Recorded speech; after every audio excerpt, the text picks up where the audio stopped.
Welcome. Thank you very much, everyone, for joining us for today's webinar titled How to Finally Love Visioning, a 20-year journey with Ian's Pizza. My name is Katie Alexander. I am ZingTrain's community builder, and I'm going to bookend this conversation. I'll be here in the beginning, and then I'll pop back in at the end. We also have Mara Ferguson, our keynote liaison here at ZingTrain. She's behind the scenes monitoring the chat and questions with me. I am thrilled to have ZingTrain trainer Timo Anderson and special guest Ian Gurfield here with all of us today. Ian is the founder of Ian's Pizza, and we're going to have a conversation with him today. All of us here at ZingTrain are coming to you from Ann Arbor, Michigan, and so we can all get to know who's in the room. We'd love to hear where you're tuning in from. So feel free to drop your location in the chat, and that's at the bottom of your Zoom screen. If you catch wind of any neighbors, be sure to say, hey. I have 3 helpful tips that will help us make the most of our time together, and then I'm going to pass the mic. So the first one is the format of today's webinar. Timo and Ian are going to be in conversation, and then we'll leave some time at the end for Q&A, though some questions may be answered throughout the hour as they pop up as well. We're going to be collecting the questions, and then feel free to submit them in the Q&A feature of Zoom. So you click on the button at the bottom of your screen. If we can't get to all of them, but we do have some resources to offer towards any of those, we will include them in our follow-up email that you'll receive tomorrow. The second thing is there's closed captioning available. And so if you'd like to turn that on, Mara will drop the details in the chat. The closed captioning button is down at the bottom, no surprise. And then the last thing is that you may have noticed we are recording today's conversation, and we'll be sending out the recording by the end of tomorrow in that follow-up email I mentioned. And then this conversation will also live on our website, zingtrain.com, alongside lots of other webinars and free resources that are there. So that's all from me. I'll pop back in when we're ready to wrap up and pass it off. Thank you so much, Katie. It's a pleasure to get to do this. Oh, it's such a cute picture. I remember seeing you in that. Thanks, Katie. Excited to do this. I've gotten to talk with Ian a couple different times, and he was willing to do this conversation about visioning. We're trying to focus on visioning for this month and next to try to stay thinking about as we transition to the new year and getting really clear. And I thought of no one better to kind of talk about some of the challenges, because ZingTrain oftentimes talks about vision in kind of this wonderful idealized thing where we're going at this beautiful place and we read these immaculately shined and polished visions and people are like, oh, that's glorious. And what the heck, right? When I try to do this on my own. And so Ian has graced us with a tool that we use in our training with a wonderful letter on his story. And so he immediately popped to mind. So Ian, it's a pleasure to have you. I appreciate you joining us from Madison, I'm assuming, where you are. Madison, Wisconsin. Yeah. And so I just love to start out with a little bit of information. Who are you and what is your role in this place? And then adding some details. What is Ian's Pizza? What is this? Why is it important? And what's interesting about Ian's Pizza? Sure. I am the co-founder of Ian's Pizza in Madison, Wisconsin. I started this business in 2001, so 22 years, when I was 23 years old. So when I had a lot of youth energy, but also inexperience. Ian's Pizza, I'm so fortunate that, to say this, but we've really become a cultural institution at the campus of the University of Wisconsin.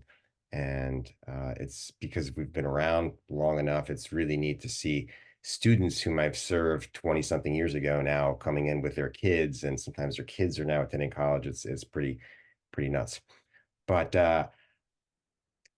I was really lost. So I started this business in 2001, and we were pretty successful right off the bat. And after a year or two, I was started to question, well, okay, we've achieved success, but now what, right? So that is what led me to ZingTrain. I remember I went on a visit to Ann Arbor, and I somehow found the deli, and there was this huge line. and was very curious, why are people lining up? And checked out the deli. It was great. And I picked up a pamphlet for ZingTrain, and I kept it. And so when I was really, fast forward, I don't know, 3, 4, 5 years later, when I was kind of lost, I reached out to ZingTrain and I attended my first seminar in March of 2004, where I first learned about visioning. Cool. I will put in a little bit. I got to go to Ian's Pizza and have some of their spectacular pizza, including a classic macaroni and cheese pizza that they're well known Our for. claim to fame, mac and cheese pizza. Yeah. So it was a spectacular experience. The service was very wonderful. Everyone there took good care of us, and they had no idea who we were. We didn't say like, hey, we're from Zingerman's, we know you. It was just wonderful, and the opportunity. So I thought I'd put in that little plug, and it Well, was thank you, pretty Timo. spectacular for the opportunities. And so then thinking about kind of your connection to and kind of that first experience, sharing that you're a little lost and trying to figure out in those 4 years, kind of where did you talked about early success? So can you explain a little like what early success looked like, and then what that kind of early midlife crisis for the organization started to look like that shifted you into looking for other opportunities or other opportunities to improve? Sure. So in the beginning, for anyone who started a business, the imperative is to survive, to bring in enough revenue. Obviously, your goals are to have more revenue than expenses, and it those first few years require just a lot of perseverance and sacrifice and all of that most people who start a business know. Once we had achieved financial success, um, I started to run into issues of how do I manage this thing, right? Again, I was 23, 24, 25. And so I was trying to figure it out on my own.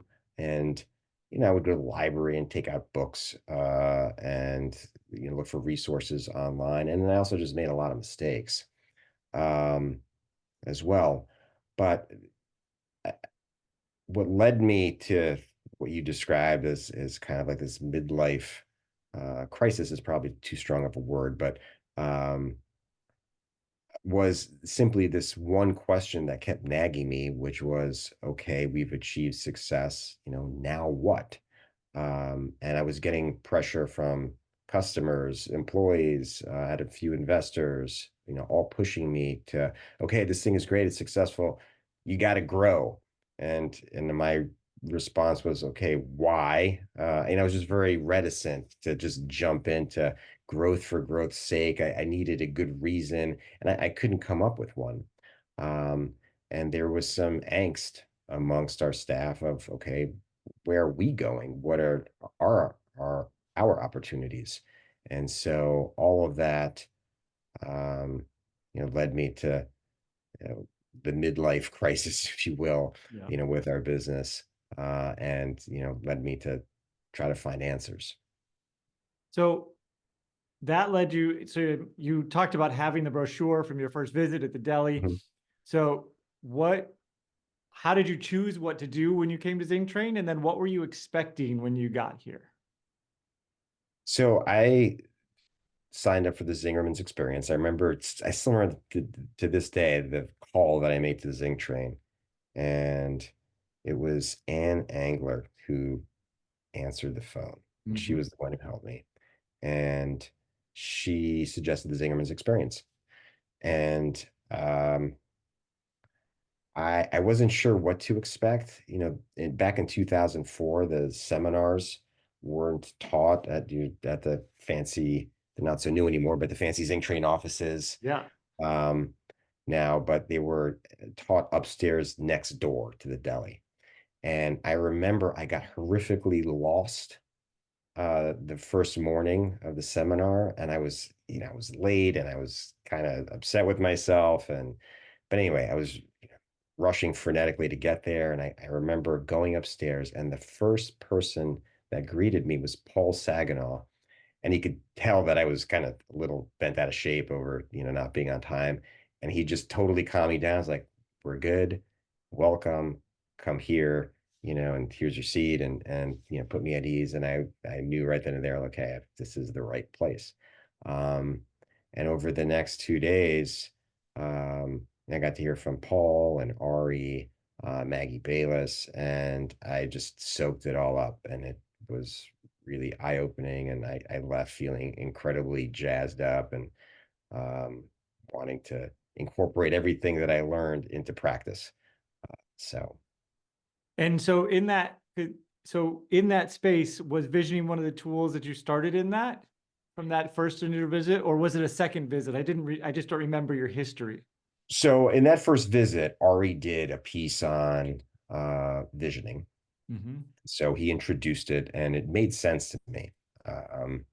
Subsequently, I attended the visioning seminar. At the time, it was a brand new seminar with Bo Burlingham, who wrote Small Giants.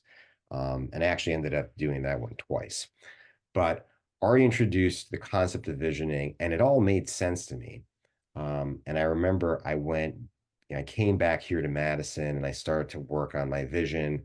And that's where I started running into problems because I had this blank piece of paper and I was confronted with this question of like, hey, what do I see as success for me and my business 3, 4, 5, 7 years out?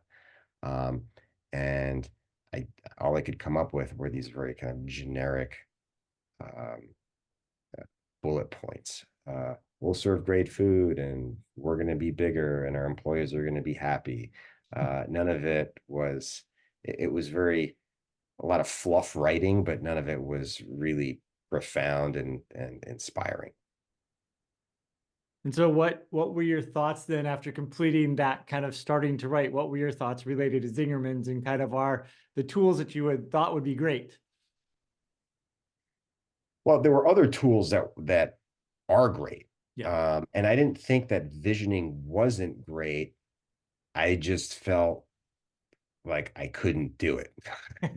There was a real palpable struggle around visioning. And so this is 2004. Mm-hmm.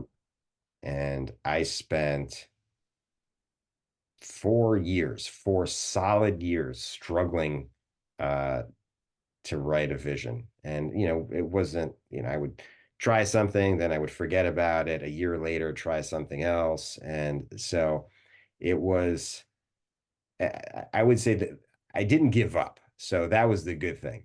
But at the time, every time I would try it, it was frustrating. It was, really frustrating. And it wasn't to the point where I was throwing shade at ZingTrain, like, what are these guys talking about? But I knew that I really, just something about it. It was a struggle, real struggle. And I can explain, subsequently, I figured out why I was struggling so much. Okay. Well, and so, you got back, to Madison, you talked about this and that 4 years of struggle writing on and off and some of those pieces. So what was kind of the push to say, hey, let's try this again? Because you talked about doing visioning twice, first time and then the second time. What brought you back, and then starting to think about what shifted kind of to be able to have a different result, on the try that got you closer or to success on your vision writing?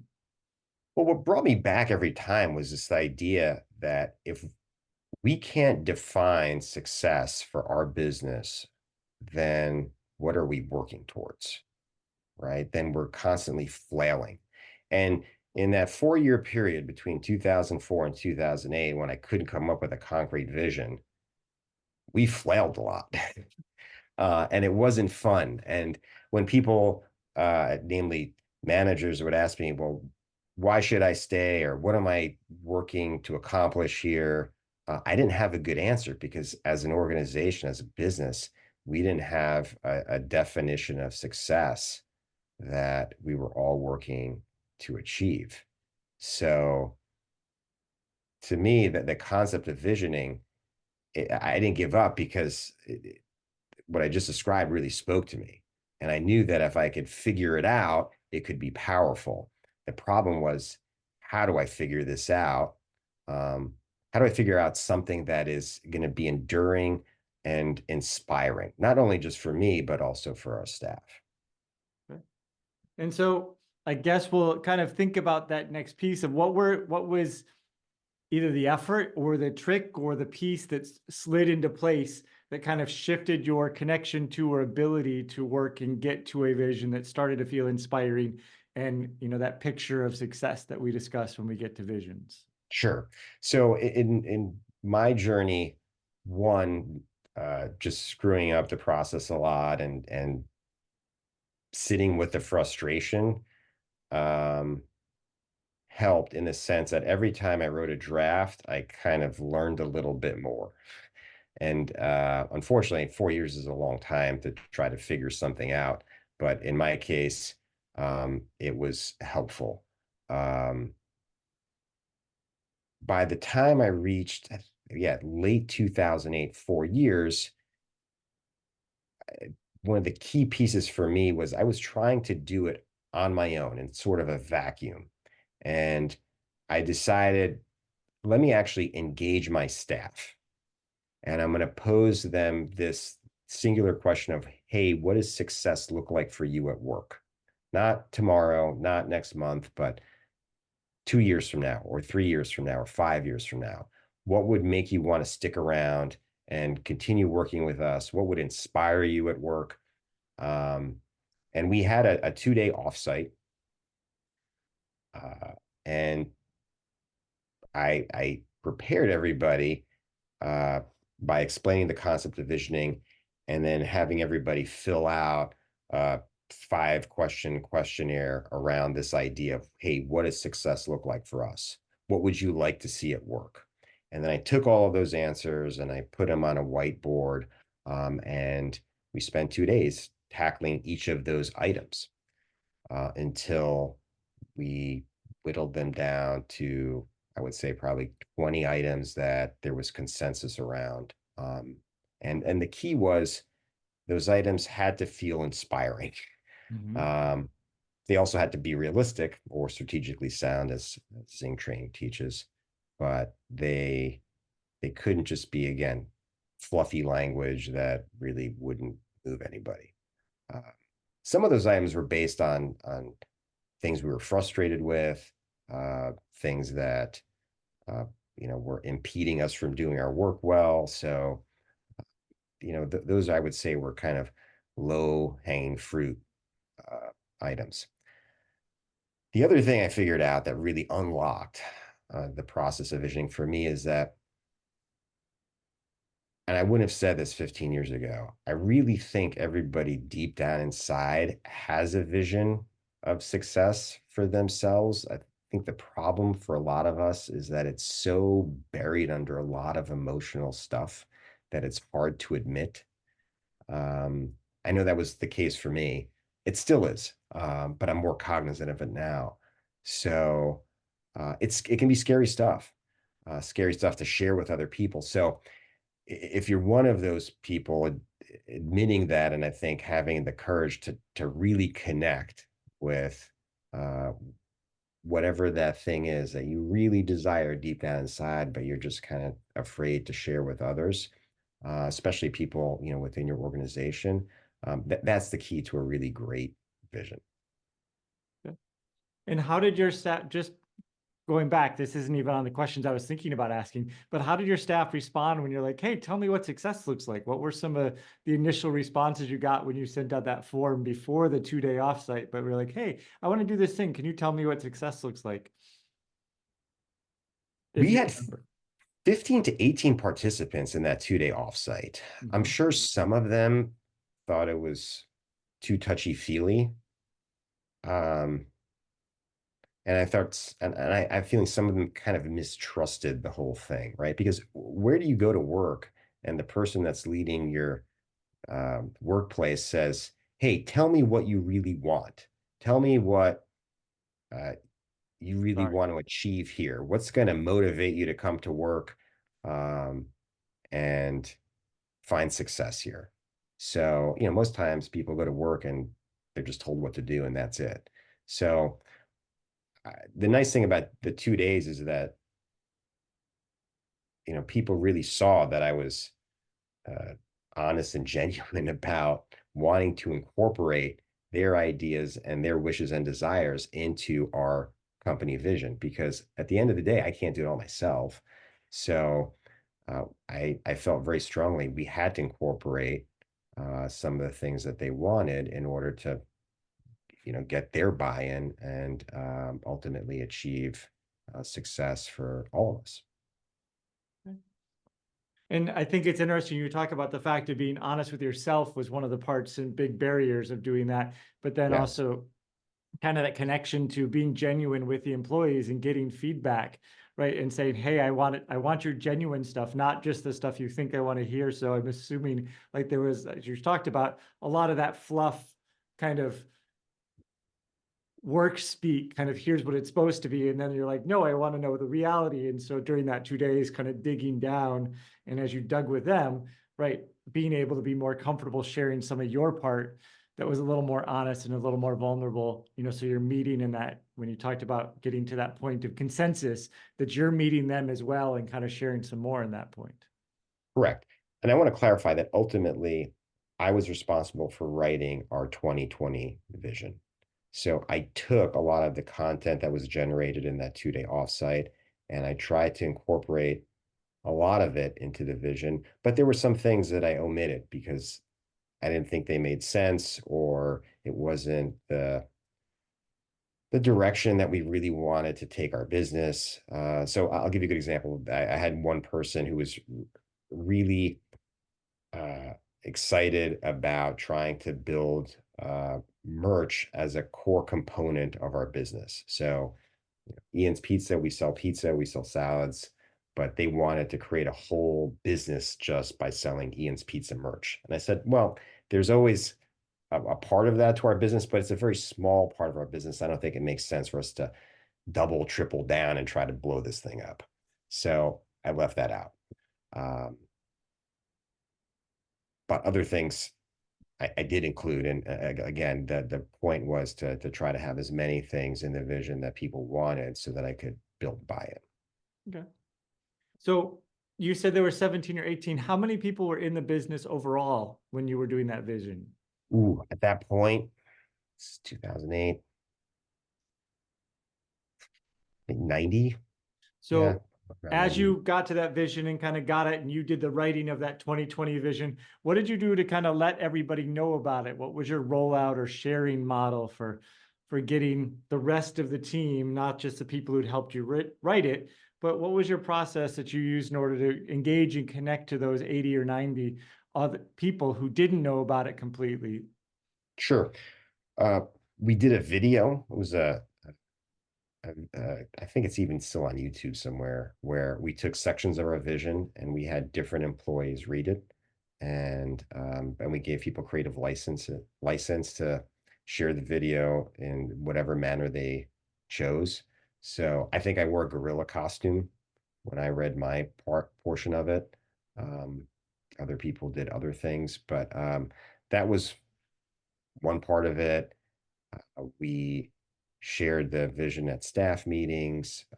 We handed out written copies and put it in people's mailboxes. I'm pretty sure we emailed it. We just tried to put it out there in as many different ways as possible. Okay. And what was a general edge response from those other people who hadn't been involved? If you remember, yeah. It was tepid. It wasn't this overwhelmingly positive, oh, wow, this is amazing, I'm doing cartwheels. It was kind of what I expected. We had and still have a lot of part-time people that read it and said, wow, this is really neat. But I'm here to work 10 hours a week and I go to school, and that's, kind of ends there in terms of how I want to involve myself with Ian's Pizza. And there were other people that read it and they were really enthusiastic about it, and they were surprised that, oh wow, there's opportunity for me to stay here and do things. And so that was actually the effect that I wanted to have out of this process too. So that was great as well. And then as we've now you've gotten to the 4th, 5th, 12th draft, you've rolled it out, you've done these cool videos, you've shared it. What was the impact that it started to have on the organization? Like, I know you have half the people like, I don't care, I'm just a college kid, leave me alone. You got this other group of people who are excited. What are some of the impacts that that vision had moving you towards 2020? So this was interesting. When I did the visioning seminar, I remember Paul Saginaw talking about the zone of doubt and blame. So, there's the vision launch, everyone's excited, but then at some point you might encounter the zone of doubt and blame, where you're working the vision, but you encounter the realities of the world, and things aren't easy. And if you've written a good vision, it's not a walk in the park. It's something that is actually difficult to achieve.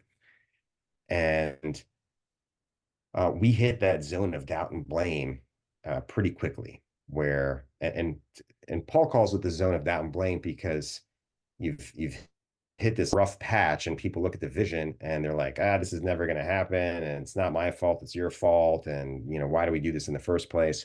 Well, we hit that zone of doubt and blame, I would say, within a year and a half of launching our vision.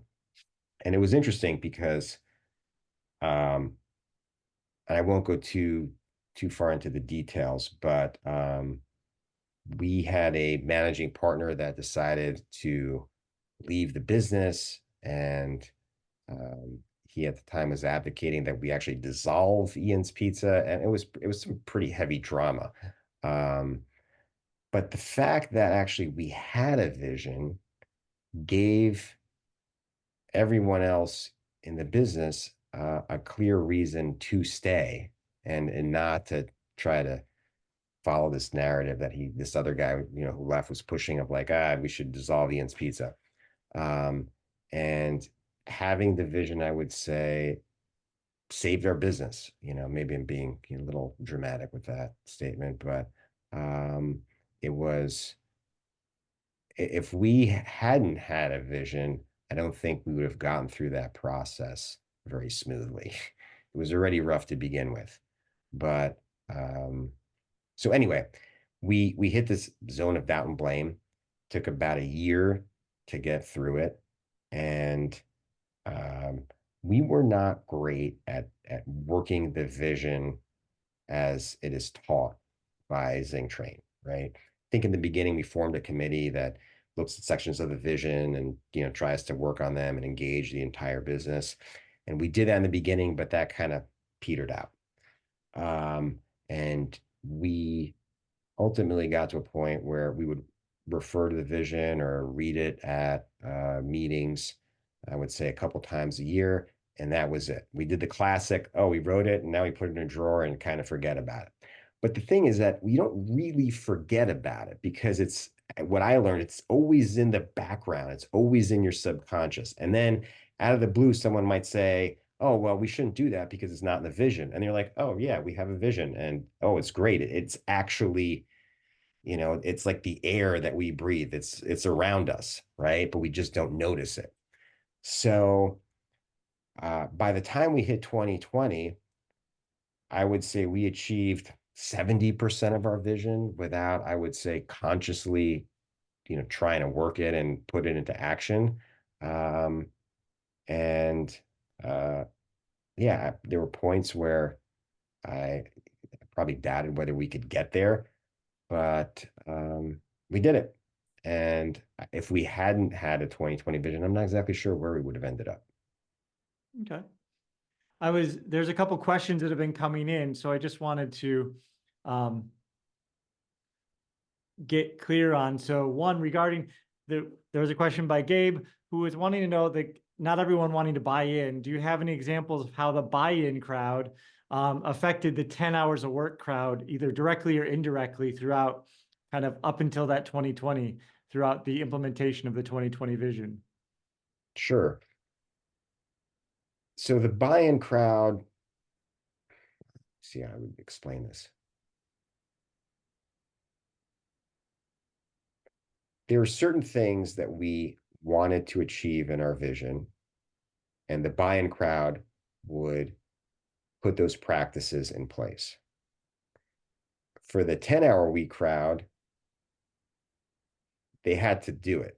there wasn't really a choice. So let me be more specific. In our vision, we had OBF as being implemented across the business. So the buying crowd was all about OBF and implemented it across the business. Open book finance, in just case everyone Sorry, you're right. not Open use book too many finance. three-letter acronyms, but we want to open book finance. We wanted to be clear there. So the 10 hour week crowd may have been lukewarm on open book finance or not care that much, but because it was part of our vision, they were required to play along, if you will. Okay. And then just a couple of kind of questions in thinking about, did you do any personal visioning before you did the company visioning? So you're here with kind of doing ZES and you did some of the classes and such. Was personal visioning a part of any of this, or were you more focused on the Ian's Pizza vision? Yeah, I've written 2 personal visions. One was right around the time that we finalized our 2020 vision, so roughly 2010. And then I did another one in 2015. You remind me, Timo, I'm actually due.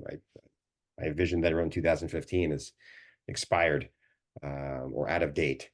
So sounds like a great opportunity. It's a great opportunity. In fact, I was thinking about this last year. Obviously, with the pandemic, everything kind of got thrown upside down. But I'm due. Okay. We'd love to have you if you want to come here and write, if you need a yeah, patient from Madison. Right, absolutely. There was a question also thinking about how was your vision connected to your personal values and the values of Ian's Pizza? So as you wrote that 2020, like what sort of connection between your personal values and the values of Ian Pizza were kind of embedded in that vision? So we actually spent work defining our values separately from our vision. And I think that was important to us because we wanted to clarify both independently of each other. But if you read our vision, it is congruent with our values. And I think throughout the process, our values haven't changed. We haven't actually updated them and don't feel a need to. Our values have been pretty constant. So when we finalized our vision, it's funny, when we finalized our 2030 vision and launched it, we actually shared not only our 2030 vision with our staff, but also our values as well, because both hold great importance to us as an organization. So I would say that, did we look at the 2030 vision and look at the values and say, hey, there's something that's incongruent here? No, but they're also not like diametrically opposed to each other. It's an interesting question, Timo. You're actually making me think, okay, for the next round, maybe we should really filter our vision more through the lens of our values. But there wasn't any conflict, I guess, is the short answer. Okay. And I will share, I think when we think about it as ZingTrain, the vision is kind of then put to action, right? And that's how values get incorporated, because the vision is on our way to results, is kind of our beliefs or values, those are there. And so as we act, we think of the vision towards the results. And in the middle is that filter of, are we doing this through our values? Right. I'm assuming you might have even done that just intuitively, right? It's not a one-to-one comparative, like, okay, does this meet our values? Does this meet our values? But it's kind of within both of those pieces. So I guess I would say, you talked about, you wrote a 2030, so obviously you've had more impact, but how else has visioning, besides writing kind of that 2020 vision, how else has it been started to be kind of visioning as a tool been implemented within the Ian's Pizza kind of community? Well, when we've opened a new location, and we have 8 locations currently, one of the things that we ask our managing partner, who's leading that new location, is to write a vision for the location. And obviously the vision has to fit in with the context of our overall Ian's Pizza vision. But we've also written visions for, we have a new production kitchen. So we created a vision for that. That's actually been a while now, but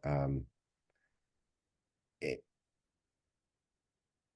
I feel strongly that if we're going to take on a major initiative, that again, defining success for what that looks like is a core part of the preparation work.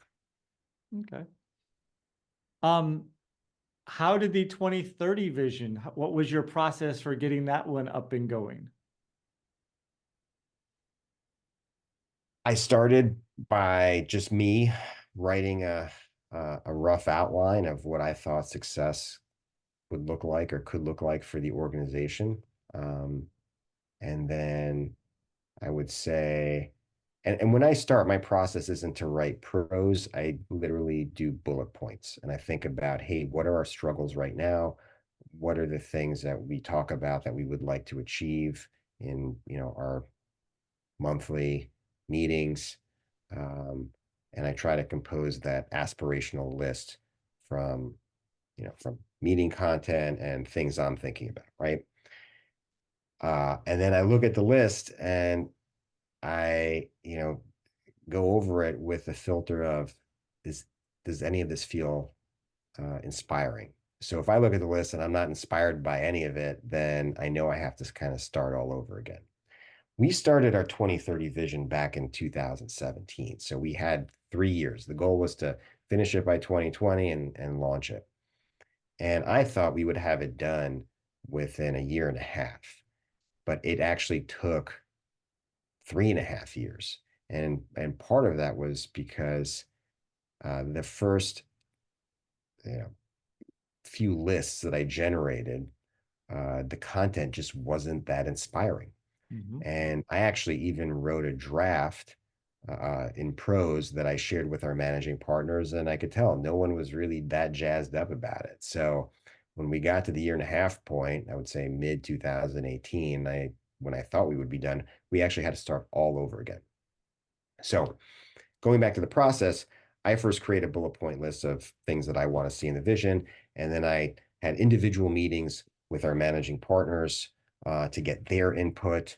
And then I extended those meetings to general managers and supervisors to get their input. And in each case, I facilitated the meeting. I was asking for the input. And the more input, the better in the beginning, right? And then once I have the content, then the tricky part of, okay, translating this into prose and sharing that out, getting feedback. The draft process was probably 4 or 5 rounds. So it was a process. Okay. But yeah, the inspiration part, that was the real challenge with this second go around. And you bring up an interesting point. As a trainer, I get to help in some organizations we've worked with who are similar to you, who are on their kind of second generation or their second large organizational vision.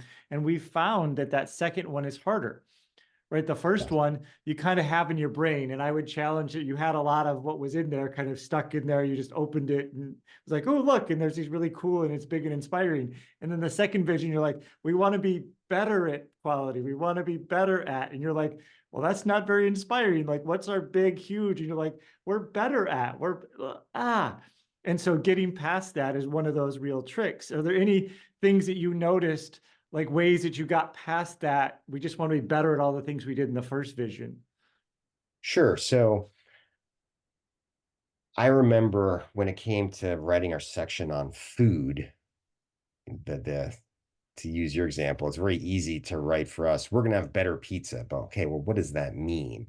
Right. And ultimately, our section on food talks about using spices in a way that we haven't before, and developing flavor combinations that our staff is extremely interested in or excited about. And so really kind of digging deeper into what does better food actually mean for us. And and that's the challenge. That's the exploration, for everybody. What does a better product mean for you? And more importantly, what's going to get people excited to work on that product? Mm-hmm. Cool. All right. Is there anything else you want to tell us about visioning impact right now? Because I have a number of questions in our Q&A file that I'm going to get to. I just wanted anything that's exciting to you about visioning, or that I haven't asked you about before we get into some of these big questions, these amazing questions that I have queued up for you from our participants. Let's just dive right into the questions and see if we can answer as many as possible. All right, that sounds great. So one of the early ones, can you think of something from your staff's wish list, that kind of first vision for 2020 in the first brainstorm, that has made the most impact in your business?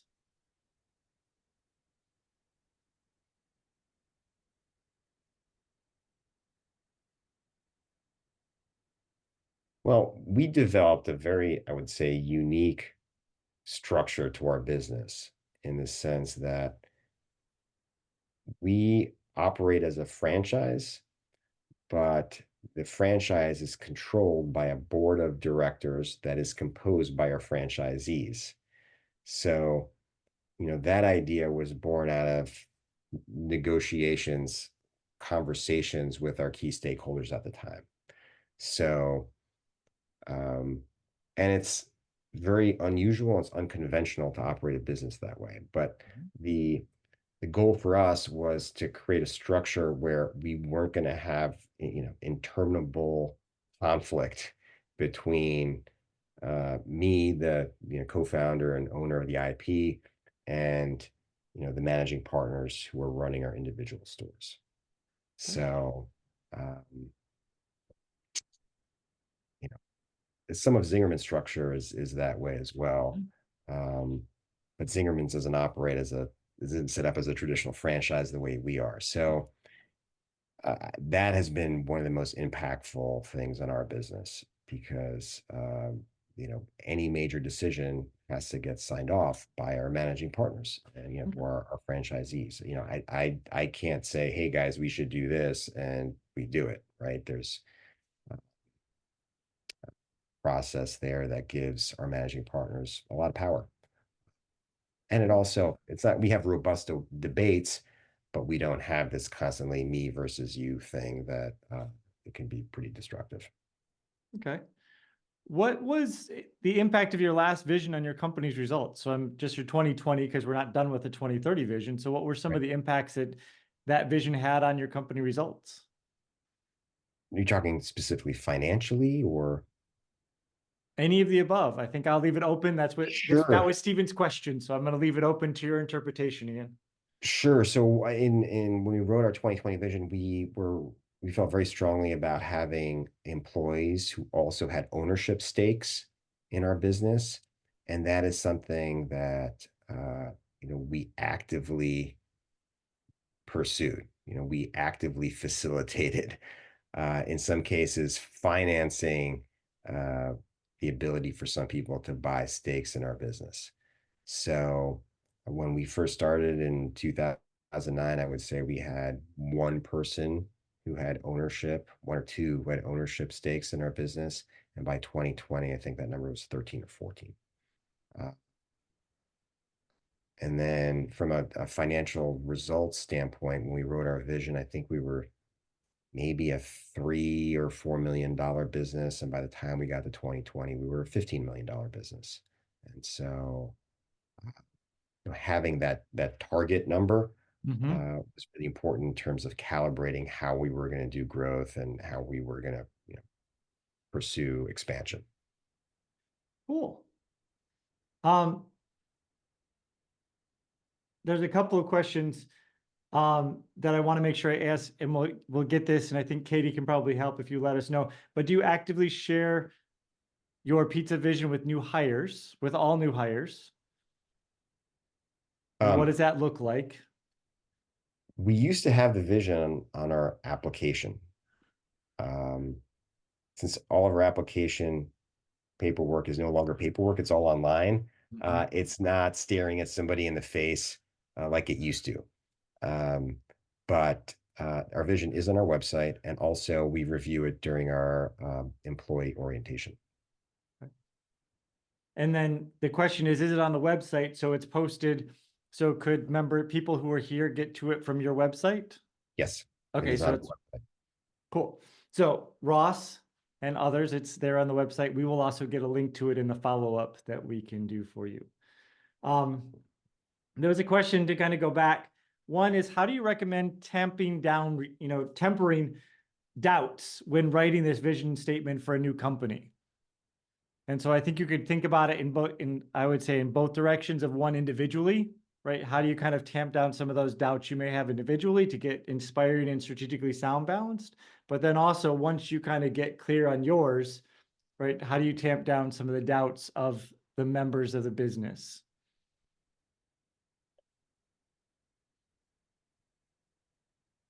We have 300 people that work with us. I am sure we have people that doubt the process or doubt us even having a vision, and that's fine. Again, I go back to, if we don't have a vision, what are we working towards? What does success look like? Because in the absence of that, then I believe people start filling in the gaps and they start pursuing, their personalized vision in their head of success, and that's where conflict emerges, right? So if we don't have a vision for Ian's Pizza, if we don't define that success, then our managing partners are going to pursue success based on their own definition, articulated or unarticulated. And that is gonna cause conflict. So if people have doubts about achieving it, they should have some doubts about achieving it. It's hard. I've been thinking about this for the last couple of months. I look at our 2030 vision. It's in my office here, right behind my computer, and I read it, and we're pretty far off. We have been in the zone of doubt and blame now for about a year, the second time around. The good thing about going through it the second time around is that, like, oh, this is familiar. Like, I've been here before, so I'm not freaked out about it. But yeah, it's kind of like the moonshot. I mean, or our mission to put men on the moon, right? I mean, JFK, I think it was in 1961, he shared that vision with the country, and at the time we didn't have the technology, and so we had to develop all of that. And I'm sure there were a lot of doubts of people in NASA and the country whether we could do it. And so going back to our business, I look at our 2035 vision and I'm like, yeah, I don't know if we can get there, but we're going to try. And if we come up short, I think that's fine. It's not like we get a demerit. We just write a new 2040 vision, and maybe some things we didn't achieve in 2030 we put for 2040, but at least we're working towards something. Mm-hmm. We often talk, and people challenge on the 2020 vision. We talked about having 15 to 18 businesses, and any of you that know us know we have 11 currently, right? And so it's like, so we failed, and you could measure us as a failure, and it's like, yes, and did we get a lot closer because we had, as you talked about, that target, right, and that aim and focus, and we've learned a lot about what it takes to open up another business and all those processes. And right, we rewrote for 2032. Here's what it looks like. We're going to do non-food businesses because that might be an interesting and more available. And we've changed the definition moving forward, but we still have goals of doing those things. So I would like to kind of start to wrap up. There's a couple more questions, but one, just wanted to start with, I think I heard this number, but I'll ask the question again. What percentage or what amount of your 2020 were you able to accomplish? And how did it feel when you got to 2020 and you looked and kind of assessed based on that vision? We accomplished about 70% of it, I would say. And when I got to 2020, I felt great. Yeah, there were parts of it that we didn't accomplish, but overall, there was this tremendous sense of achievement. That, wow, I mean, back in 2008, 2009, if someone said to me, okay, in 10 years, you will have become this $15 million business, I would have said, God, that seems impossible, or I can't even imagine how we're going to get there, right? It's just, I can't piece it together in my brain. But 10 years later, there we were, and none of it was easy. So it wasn't like just because we had the vision, again, it was this, doors opened and everything was perfect. Like I said, just the opposite. But there was an enormous sense of accomplishment, at least, for me personally. So yeah. All right, here's the big final one for you, Ian. What's Mhm. something you hope people keep in mind as they work through the visioning process for the first time? Be patient, reach out and ask for help. And I would say, if you're really struggling, again, I go back to that emotional piece. I think it takes some time to dig through those layers and to really connect with what you want. And it's hard, and it is really hard. I struggled with it for so many years. It is, yeah, patience. Well, I would like to say thank Ask you. for help. Oh, I would say too, like if obviously everybody at ZingTrain is a great resource, but I'm happy to connect with anybody as well, and share, maybe some tips offline about what helped me too. So I'm sure I'm forgetting a few things here that I haven't shared, but um, patience. okay. Well, I want to say thank you, Ian. I was doing this and I had vision in mind and you popped up and it was just kind of I have to talk to Ian because I do want to share that one of the key pieces that was part of my inspiration for this was a letter that Ian wrote that we read at every single visioning seminar that people come to, the 2-day seminars. And we read it the day one to get people to think about knowing this is going to be a challenge in the story. And so we'll include that letter at your permission, Ian, to kind of share in the Absolutely. follow-up for everyone that details kind of that personal process written out in a wonderfully kind of potent and powerful letter of kind of how to go through this process. So thank you so much for this conversation, spending time, and I'm going to turn it over to Katie to wrap us up. Here I am Thank for you. the bookend. Yeah, Ian, thank you very, very much. We all really appreciate you sharing your time and sharing your story. Oh, my pleasure. Yeah, it's been just, I think, so relatable for everyone. And for you to just be honest and illustrative about everything, we just really appreciate it. And Timo Thank you. for guiding it along. Thank you. I also want to acknowledge and appreciate Mara for rocking out the chat and for everyone who asked such great questions. We, as always, would love to hear what you thought about the webinar today and what you might like to see in the future. And so Mara will drop a link to a quick survey. And then again, we will be sending out the recording tomorrow. So be on the lookout in your email. And that's everything. Cheers. Happy so many holidays, and we'll see you in the new year. Thanks, Thank you. everybody. Thanks so much. Appreciate it. Right. Take care.